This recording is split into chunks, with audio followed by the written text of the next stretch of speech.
Undskyld, nu vi snakker om Dr. Helmer, så kunne han måske forklare os, hvorfor han gav fru Drusse drop i går.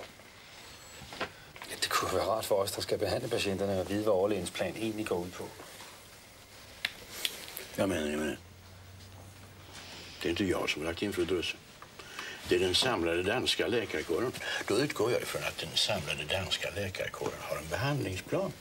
Och finns ingen sån plan, då måste jag ju bestämma. Alltså säger jag, skicka fru Drusse till ortologen för undersökning.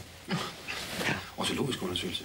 Hvorfor det? Det er ikke noget, der tyder på, at fru Drusse ikke kan høre. Jag har först i vanligt, naturligt tonläge, sen i kraftigt, forcerat tonläge skrikit åt fru Drusse. Håll er i säng för helvete! Av allt att döma har fru Drusse inte hört den här upplysningen. Då säger jag, skicka kärringen till ortologen. Hon är ju för fan stendöv. Det är Danmark. Fullständigt idiotiskt. Den idioti som ligger i det här fenomenet säger allt om effektiviteten på det här förbaskade sjukhuset. Dricka stark öl. Vad fan ska det där betyda?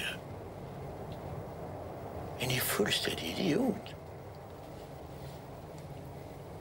Ja? Sluta med det där. Jävla fasoner. Overlæge Helmer, undskyld. Vil de vide, hvorfor jeg elsker dem? Idiot. Stakkels. Ja, for deres...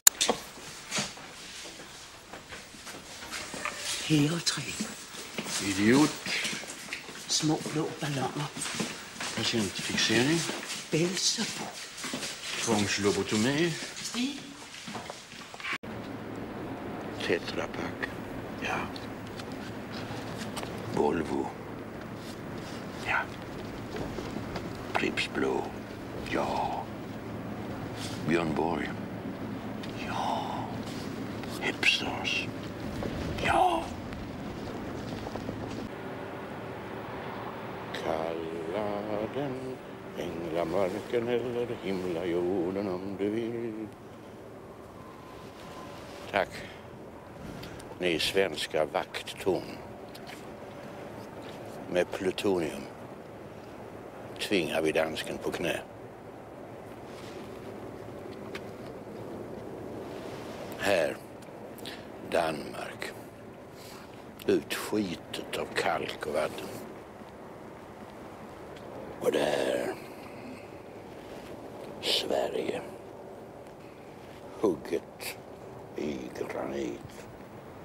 Dansk jävlar. Dansk jävlar!